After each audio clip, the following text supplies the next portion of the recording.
Bonjour tout le monde, c'est Valentin et on se retrouve pour l'avant-dernier épisode du guide 2018 pour devenir streamer et nous allons nous intéresser à des réglages audio avancés pour vos streams mais aussi pour vos records, comment bien ajuster le volume de vos différentes sources audio. On va voir aussi les effets qui sont disponibles sur OBS pour par exemple améliorer la qualité de son microphone et nous verrons un peu plus tard comment utiliser Voicemeeter Banana, quelque chose que vous m'avez beaucoup demandé pour notamment comment séparer chacune de vos sources audio dans différentes pistes audio, histoire de vous retrouver avec ce que vous pouvez avoir à l'aide d'une console de mixage.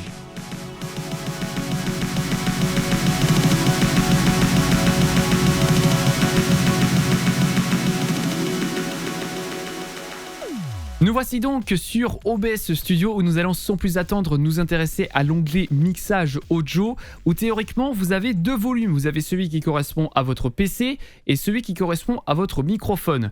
Alors déjà pour que vous puissiez plus facilement vous retrouver dans le mixage audio, je vous invite à faire clic droit sur par exemple donc audio du bureau. Vous faites renommer et vous allez pouvoir renommer vos différentes sources audio. Donc là comme vous pouvez le constater, j'ai renommé PC pour le son du PC et X1S pour mon microphone. Alors maintenant, comment on fait pour ajuster le volume de nos différentes sources audio? Donc là, vous avez ici un petit slider pour par exemple baisser le son du PC. Et ensuite, vous avez trois cases. Vous avez trois niveaux audio. Vous avez le vert, le jaune et le rouge. Alors déjà, le rouge, comme le choix de couleur l'indique, et bien du coup, si votre microphone par exemple est toujours dans le rouge, ce n'est pas du tout bon parce que du coup, votre micro sature, devient inaudible et c'est très désagréable pour vos viewers. Donc là, du coup, vous allez devoir baisser votre son pour qu'il soit dans le jaune. Le jaune, c'est où vous souhaitez mettre le son en priorité sur votre stream au record. Donc théoriquement, dans le jaune, on va mettre notre microphone, le son de Discord, TeamSpeak, bref, n'importe quel logiciel de communication vocale. Pour ce qui est du vert, c'est le son que vous souhaitez mettre en arrière-plan. En l'occurrence, votre musique de fond, le son de votre jeu. Donc du coup, au niveau des décibels, qu'est-ce qu'on va faire? Déjà, tout ce qui est micro ou encore son Discord, son TeamSpeak, vous allez faire en sorte de le mettre vers les environs de moins 5 décibels. Alors moi, pour ma part, j'ai pas besoin de régler tout cela parce que j'ai déjà un traitement son qui est appliqué en dehors d'OBS sur mon microphone. Donc du coup, le son est déjà réglé sur ce point-là.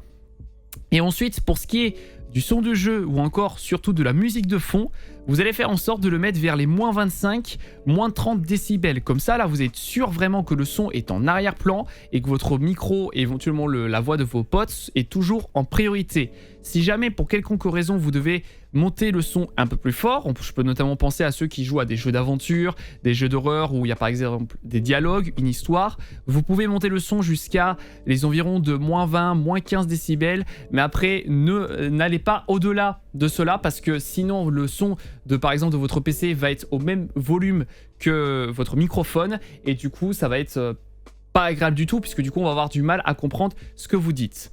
Donc voilà pour comment on fait pour ajuster les différents volumes. Alors il faut savoir qu'OBS propose d'autres réglages autre que juste régler le volume. Donc pour ce faire, vous cliquez sur l'engrenage par exemple pour votre microphone et vous allez dans propriétés audio avancées. Dans propriété audio avancée, vous allez déjà pouvoir aller au-delà du 100% de volume. Donc par exemple, si votre micro n'est toujours pas assez fort, vous pouvez sélectionner la valeur et commencer à marquer 120, 150, voilà, pour encore plus monter le volume.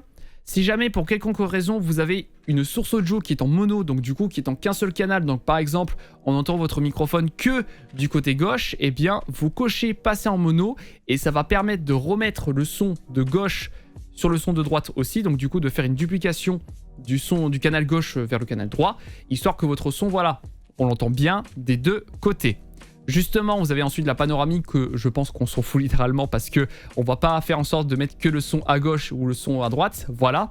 Si jamais vous rencontrez des problèmes de décalage, genre que votre image est en avance ou votre image est en retard, vous pouvez faire en sorte que ici, vous pouvez ajouter par exemple du décalage de votre microphone. Donc ça se passe en millisecondes, donc essayez de 100 à 100, donc par exemple ajouter un décalage de 100 millisecondes, 200 millisecondes, voilà, faites vos petites tweaks si jamais vous avez des problèmes niveau décalage son et image. Ensuite, vous avez la surveillance audio. La surveillance audio, c'est plutôt appelé le monitoring, ça vous permet par exemple d'avoir le retour de votre microphone sur votre casque. Donc vous avez deux modes, vous avez surveillance unique, qui va du coup couper la sortie sur OBS, donc du coup ça va couper le microphone et ça va mettre uniquement votre microphone sur votre casque ainsi que sur, voilà, si vous avez des haut-parleurs. Surveillance et sortie, du coup, c'est la même chose, mais ça coupe pas la sortie sur OBS. Alors faites attention si vous utilisez le mode surveillance et sortie, par exemple pour votre microphone, et que vous ayez le son du PC qui est activé sur OBS. Si vous faites cela, eh bien, les viewers vont entendre 2 fois votre microphone sur la sortie de base du microphone, et puis depuis le son de votre PC. Et donc du coup, ils vont entendre de l'écho. Donc ce mode-là, je vous le déconseille de l'utiliser si vous êtes en stream ou en plein record. Ça, c'est vraiment pour des tests, bref. Or, au moment où vous êtes en tournage ou en stream. Voilà. Ensuite, l'avantage de OBS, c'est qu'il supporte jusqu'à 6 pistes audio. Alors, pour du stream, on s'en fout parce qu'on va utiliser qu'une seule piste audio. Mais pour du record, ça va être complètement avantageux parce que là, vous allez pouvoir enregistrer avec plusieurs pistes audio. Donc, par exemple, au lieu de juste avoir une seule piste sur votre logiciel de montage vidéo, vous allez avoir, par exemple, 3 pistes audio. Une seule pour votre micro, une seule pour le son de Discord et une autre pour le son de votre jeu. Donc du coup, si par exemple, voilà, vous avez fait un enregistrement et genre il s'est passé quelque chose sur Discord et vous souhaitez muter le son uniquement de Discord, eh bien cela sera tout à fait possible parce que du coup, vous aurez séparé le son de vos sources audio. Bref, on reviendra un peu plus tard sur comment attribuer telle piste pour telle source audio un peu plus tard, puisque là pour le moment, théoriquement, vous n'avez pas encore séparé le son, vous n'êtes pas encore déjà avec Voicemeeter Banana. On verra plus tard dans le tutoriel. Alors maintenant, on va s'intéresser aux effets audio qui sont disponibles sur OBS. Pour ce faire, par exemple, je vais ajouter quelque chose sur mon micro. Donc je fais l'engrenage pour mon micro et je fais filtre. Les effets audio qui sont disponibles sur OBS, alors déjà vous avez le premier, c'est ce qui est un compresseur. C'est quoi un compresseur? Un compresseur, en fait, ça va vous permettre de atténuer le son si jamais il atteint un certain seuil. Donc par exemple, vous parlez normalement, etc. Et d'un seul coup, il se passe quelque chose, vous commencez à hausser la voix, à parler de plus en plus fort. Et là, ce qui va se passer, c'est que si vous n'avez pas de compresseur, les viewers vont avoir les oreilles décédées, puisque du coup, le son va se mettre à saturer. Donc le principe d'un compresseur, c'est que dès que le son atteint un certain niveau, il va faire en sorte de le baisser, du coup de compresser le son. Donc, les différents réglages que vous avez, déjà, vous avez le ratio. Ça, c'est la quantité de compression que vous allez mettre. Donc, si vous voulez mettre une compression faible, donc du coup qui n'atténue pas le son non plus très très fort, eh bien, vous mettez par exemple à 3 ou voire à 4. Et si vous voulez une compression forte, vous allez par exemple le mettre à 10, 11. Alors ça, encore une fois, ça va dépendre de voilà ce que vous souhaitez réellement atténuer. Mais faites attention à ne pas non plus mettre trop de compression, parce que si vous mettez trop de compression, eh bien, le son va plus être trop naturel et surtout vous risquez d'avoir des problèmes de distorsion. Donc encore une fois, là pour tous les filtres que je vais parler sur OBS, je ne vais pas m'intéresser à des réglages précis parce que ça va dépendre de plein de choses. Ça va dépendre, par exemple, donc si on parle de la voix off, on va parler ça va dépendre du timbre de votre voix, ça va dépendre de la qualité de votre microphone, des bruits de fond, de l'acoustique de votre pièce. Donc c'est pour ça que pour tout ce qui est les effets audio sur OBS, je vais vous laisser vous débrouiller pour les réglages. Faites vos tests. Encore une fois, il faut prendre son temps quand on souhaite faire un bon enregistrement et un bon stream. Donc voilà, si vous avez du temps devant vous et que vous souhaitez améliorer la qualité de votre microphone, eh bien, essayez les différents réglages avec le compresseur. Donc bref, d'ailleurs, on va retourner sur la suite. Donc justement, le seuil. Le seuil, en fait, c'est à partir de combien de décibels le compresseur va se mettre en place. L'attaque, c'est en combien de millisecondes le compresseur va se mettre en place. Donc en gros, dès que j'atteins les moins 18 décibels, en 6 millisecondes, boum, le compresseur, il rentre en jeu. Si vous souhaitez que la compression se mette de manière un peu plus progressive, un peu plus doucement, eh bien, il vous suffit d'augmenter le temps et par exemple de mettre 50 millisecondes. Là, moi, je veux que ce soit un peu rapide, donc je mets 6 millisecondes.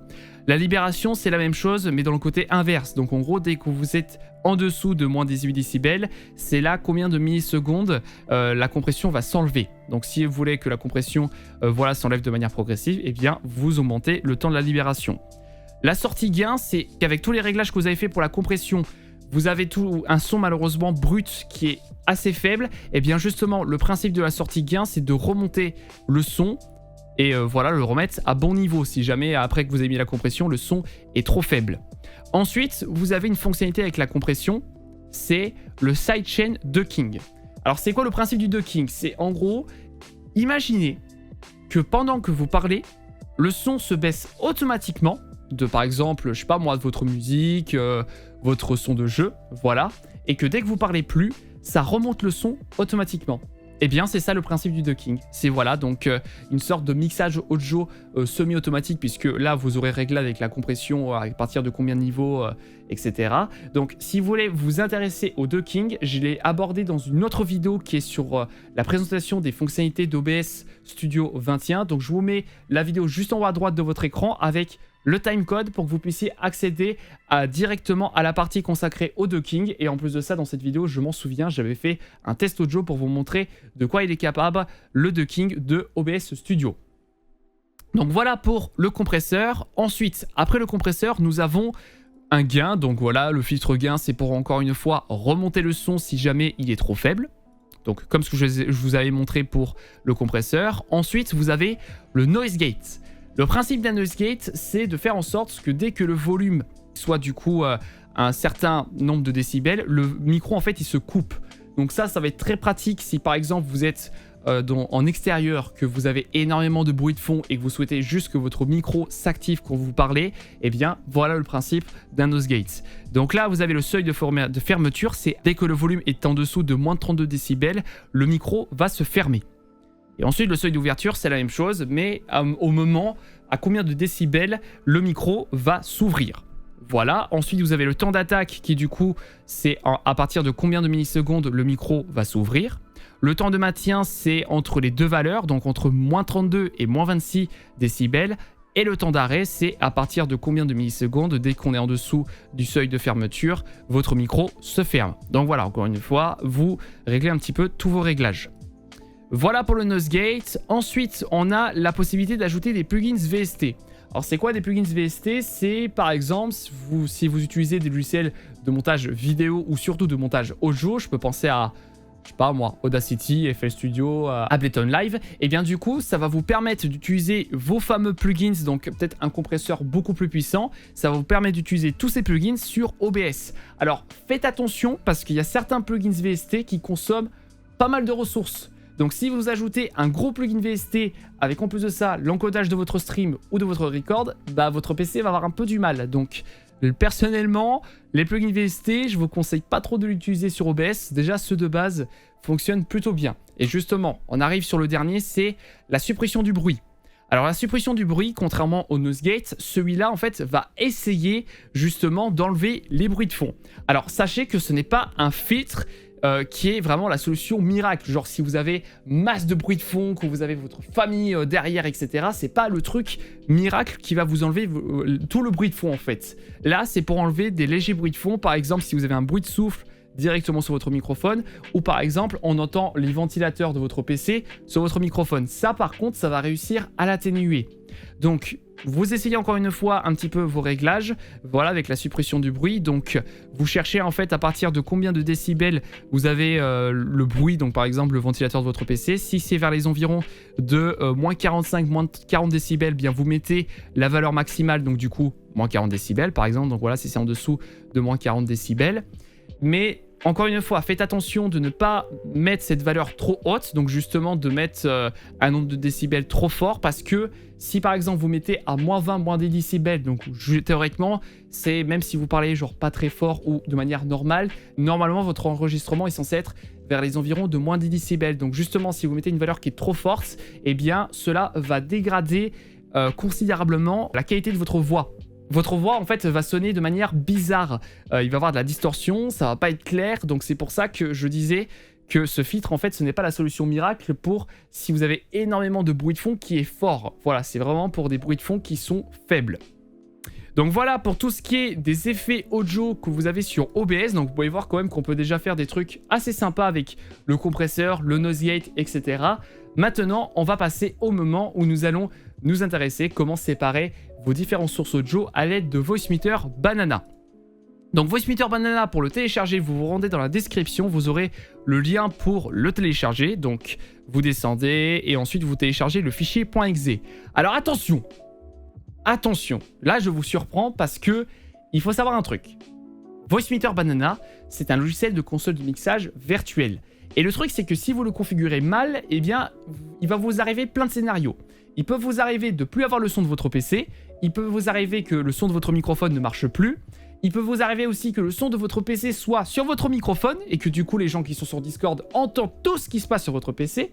Mais il peut arriver aussi que vous ne savez pas comment enlever le retour de votre microphone sur votre casque. Donc c'est pour cette raison que je vais vous demander toute votre attention de suivre attentivement le tutoriel parce que malgré que j'ai fait ce rappel à l'ordre sur justement une version d'un tutoriel pour comment améliorer la qualité de son microphone avec une version plus simpliste de Voicemeeter, j'ai noté qu'il y en avait pas mal d'entre vous qui n'avaient mal suivi le tutoriel et j'en ai pas mal dans les commentaires qui me disent « Ouais, j'ai le son de mon PC sur mon micro, ça. » Voilà, bref, des différents scénarios que je vous ai cités. Donc c'est pour ça que je vous demande vraiment toute votre attention possible et tout se déroulera correctement.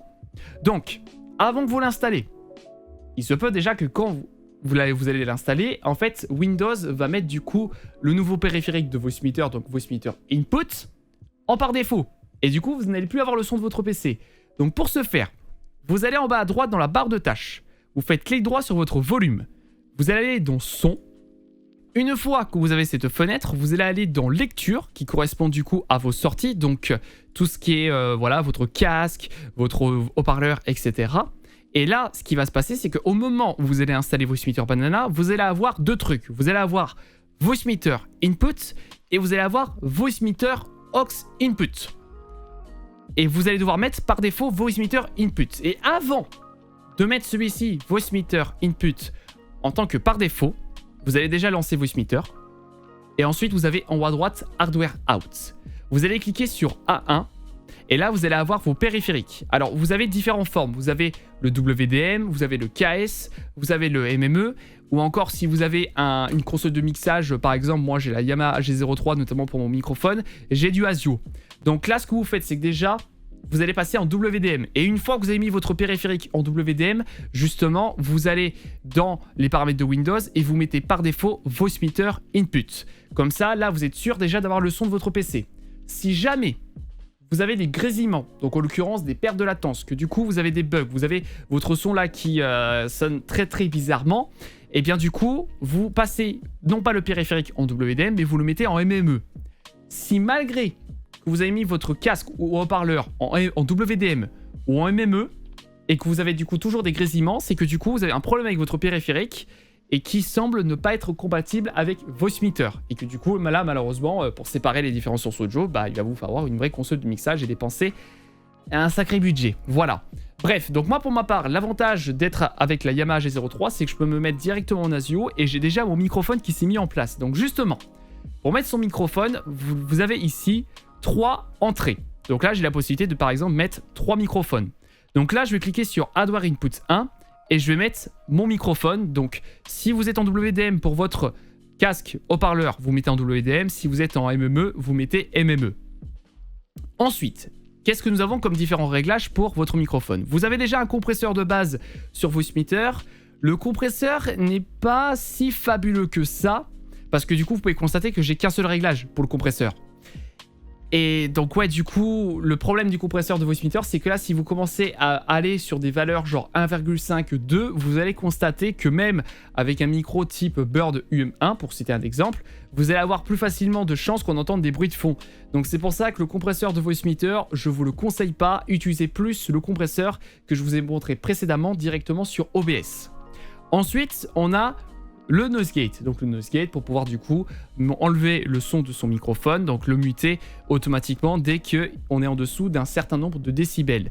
Donc encore une fois, c'est des valeurs pas en décibels, c'est des valeurs un petit peu en modulo. Donc là voilà, j'ai mis 1,5. Si jamais là vous avez fait comme moi, vous avez mis 1,5 et on entend toujours par exemple le son des ventilateurs de votre PC, et bien du coup vous devez augmenter cette valeur. Donc voilà, vous pouvez le faire du coup ceci en fait directement sur Voicemeeter. L'avantage en fait d'avoir un noise gate ou un compresseur directement sur Voicemeeter, c'est que ça va le faire partout.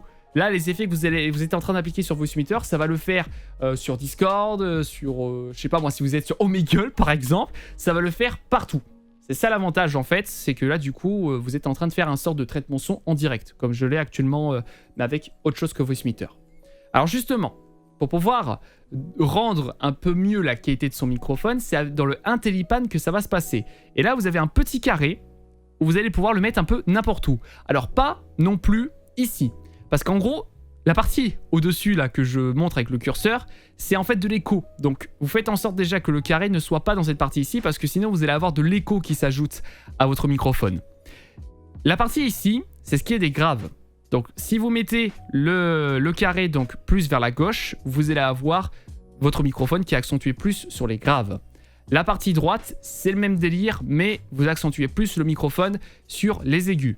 Alors ça, encore une fois, ça va dépendre de plein de choses. Ça va dépendre de la qualité de votre microphone, mais ça va surtout dépendre du timbre de voix que vous disposez. Donc par exemple, si vous avez déjà une voix qui est assez grave, je vous déconseillerais d'accentuer trop sur les graves parce que sinon, ça va pas être très agréable à entendre. Surtout moi, personnellement, qui a un casque qui est accentué déjà un peu sur les basses, ça va être pas très agréable. Voilà. Donc du coup, autre petit tip, ne mettez pas le curseur tout à gauche ou tout à droite. Parce que par exemple, si vous le mettez tout à droite, vous allez accentuer à fond sur les aigus et autant il ne va plus avoir de basse. Et ça va pas être très agréable. Et de même, à gauche, si vous accentuez du coup à fond sur les basses, eh bien autant il ne va plus avoir d'aigus. Et encore une fois, ça va pas être très agréable. Donc voilà, ne mettez pas complètement à gauche et ne mettez pas complètement à droite. Et ni au-dessus de cette petite ligne pour ne pas avoir de l'écho. Encore une fois, vous essayez vos petits réglages, vos petits tests. Vous voyez ce qui sonne le mieux en fonction de votre voix. Et puis ensuite, tout se passera correctement. Donc voilà, déjà on a notre microphone qui est un peu mieux réglé. Alors, je vais m'intéresser ensuite à autre chose que j'aurais dû m'intéresser plus tôt parce que là, vous êtes déjà en train de me dire ouais, j'entends mon micro en retour, comment on fait? Alors, ça va se passer ici. Donc, tout ce qui est en rapport, les boutons avec le A, c'est pour vos haut-parleurs, pour vos périphériques de sortie. Pour ce qui est du B, c'est en fait votre microphone. Donc du coup, tout ce qui est en rapport avec les entrées. Donc déjà, votre microphone, vous devez le laisser dans B1 parce que sinon, il ne va plus marcher sur l'entrée de VoiceMeeter et on ne va pas vous entendre sur Discord, sur OBS, etc. Par contre, du coup, si vous voulez désactiver le retour de votre microphone sur votre haut-parleur, vous décochez tout simplement le A1. Ce qui vous dit très simplement, c'est que le A1, ça correspond à vos haut-parleurs au casque. Le B1, c'est le microphone. Donc justement, ici, on a les sorties virtuelles du coup de VoiceMeeter. Donc là, vous avez déjà celui-ci qui correspond au son de votre PC. Et là, ce qu'on va faire dans un instant, c'est ici, ça va être la sortie de Discord. Donc là, déjà, dans un premier temps, on va pouvoir séparer le son de Discord juste ici. Et pour pouvoir faire en sorte que le son de votre PC ou le son de Discord ne repart pas sur votre microphone, vous devez vérifier que le B1 soit décoché. Si par exemple celui-ci il est activé, c'est que là du coup le son du PC va partir sur votre microphone. Donc vous décochez le B1 et là c'est bon, vous êtes sûr, vous n'avez plus le son de votre PC ou Discord qui repartent sur votre microphone. Maintenant, pour pouvoir séparer le son de Discord dans un premier temps, vous vous rendez déjà sur Discord. Vous allez aller dans les paramètres de Discord, dans voix et vidéo et dans périphérique de sortie, vous allez trouver VoiceMeeter aux Input. Alors là, moi personnellement, vous allez me dire, ouais, tu le trouves pas parce que y a un problème. Non, non, non. C'est juste qu'en fait, j'ai renommé toutes mes entrées et sorties pour voilà, me retrouver de ma manière en fait. Mais normalement, vous avez VoiceMeeter aux Input. Vous mettez VoiceMeeter aux Input. Vous redémarrez Discord, histoire d'être sûr que le changement soit fait. Et normalement, si par exemple, vous êtes déjà en vocal avec quelqu'un, vous allez constater que le son de Discord n'est plus dans cette colonne-ci, mais dans cette colonne-ci. Qui correspond du coup celui au VoiceMeeter aux Input. Si le son de Discord est maintenant dans cette colonne, c'est parfait, vous avez déjà séparé le son de Discord. Et maintenant, pour pouvoir le remettre sur OBS, vous retournez déjà sur OBS, vous allez dans Paramètres, dans Audio, et dans Périphérique Audio du bureau 2, vous allez mettre du coup VoiceMeeter aux Input. Donc moi pour ma part, je mets sortie Discord parce que je l'ai renommé. Vous faites Appliquer, vous faites OK. Et là, vous pouvez constater que, boum, on a une troisième source audio qui s'est ajoutée à notre mixage audio. Et donc là, audio du bureau 2, je peux faire clic droit, renommer et dire que celui-ci, c'est Discord. Et donc là, ça y est. Dans un premier temps, j'ai séparé le son de Discord sur OBS. Maintenant, on va séparer le son de la musique. Le problème de VoiceMeeter Banana, c'est que vous pouvez constater qu'on a deux sorties. Et du coup, vous allez me dire, mais comment on fait pour séparer le son de la musique si on n'a que deux sorties sur VoiceMeeter Banana ? Eh bien, nous allons télécharger quelque chose d'autre de VB Audio. Ça s'appelle Virtual Audio Cable. Et ça va vous ajouter en fait un câble virtuel, donc une sortie virtuelle. Donc encore une fois, vous vous rendez dans la description, vous aurez un autre lien pour télécharger Virtual Audio Cable. vous faites download, vous le téléchargez. Et avant de l'installer, vous refaites la manipulation que je vous ai dit précédemment. C'est que vous allez dans les paramètres de Windows, donc vous savez là où vous avez la liste en fait de vos périphériques de lecture, et encore une fois il se peut que quand vous installez Virtual Audio Cable, eh bien il va se mettre par défaut en tant que périphérique de lecture, et c'est comme ça encore une fois que vous n'allez plus avoir le son de votre PC. Donc ce que vous faites, c'est que pendant que vous installez le Virtual Audio Cable, vous gardez cette fenêtre, et si ça repasse par défaut en câble input, vous devez faire en sorte que voilà, Voicemeeter soit en input. Voilà, dès que c'est en par défaut, dès que celui-ci est en par défaut, vous êtes sûr que ça y est, vous avez de nouveau le son de votre PC, il n'y aura aucun souci. Dès que du coup, ce problème est réglé et que vous avez désormais câble input, vous retournez sur Voicemeeter et vous allez ensuite aller dans Hardware Input et vous allez mettre du coup soit en WDM, soit en MME, le câble qui correspond du coup à Virtual Audio Cable. Donc normalement, celui-ci se nomme câble output. Moi, pour ma part, je l'utilise déjà pour mon microphone, donc je vais utiliser un autre qui se trouve juste ici. Je vais utiliser un autre câble que j'ai avec un autre logiciel. Mais bon, bref, ça sera la même chose pour vous, vous inquiétez pas, il n'y a aucun souci. Donc voilà, déjà, le fait de l'ajouter sur Voicemeeter Banana, donc ce câble input, c'est du coup pour que vous puissiez toujours entendre la musique sur votre casque et haut-parleur. Voilà, donc une fois que vous l'avez ajouté, vous vérifiez que le bouton A1 est ajouté. Parce que si celui-ci n'est pas coché, eh bien, vous n'allez pas entendre votre musique au moment où vous allez séparer et indiquer à Windows qu'il faut que la musique soit envoyée sur cette entrée. Et justement, pour pouvoir séparer et indiquer qu'on veut que tel logiciel soit dans cette entrée, donc déjà, vous allez lancer, peu importe, Google Chrome, Spotify, votre lecteur de musique. Bref, là, pour ma part, je vais le faire avec Spotify, par exemple. Voilà, Spotify se lance. Et ensuite, ce que vous allez faire, c'est mettre en place une musique. Donc là, je vais démarrer par exemple cette musique-ci. Voilà. Et le fait que du coup, on a balancé une source audio donc sur Google Chrome, Foobar, Spotify, bref, n'importe quel lecteur de musique, eh bien, il va s'ajouter à une liste qui va se trouver juste en bas à droite. Donc, vous cliquez sur votre volume. Vous allez dans Ouvrir les paramètres de son. Une fois que vous êtes dans ces paramètres Windows, vous allez descendre tout en bas et vous avez Préférences de volume des applications et des appareils. Et c'est ici qu'on va pouvoir indiquer que là, on souhaite que Spotify, juste ici, vous cliquez là, dans la ligne qui correspond à Spotify, votre lecteur de musique, et vous mettez câble input. En tout cas, vous mettez celui qui correspond au Virtual Audio Cable. Donc moi, pour ma part, il est déjà séparé. Et donc là, si je monte légèrement le volume, et que je retourne sur Voicemeeter, vous pouvez constater que votre musique est désormais ici, dans l'entrée de Virtual Audio Cable, que vous l'entendez toujours. Donc là, si votre musique est désormais dans cette colonne-ci de Voicemeeter, c'est que ça y est, vous avez séparé le son de votre musique. Vous allez ensuite sur OBS. On va dans Paramètres, dans l'onglet Audio. Et maintenant, dans Périphérique Audio Micro Auxiliaire, on va ajouter du coup celui qui correspond donc voilà de Virtual Audio Cable. Donc voilà, bon, pour ma part c'est entrée Omnia, c'est un autre truc. Voilà, vous mettez celui qui correspond à Virtual Audio Cable, donc c'est câble output.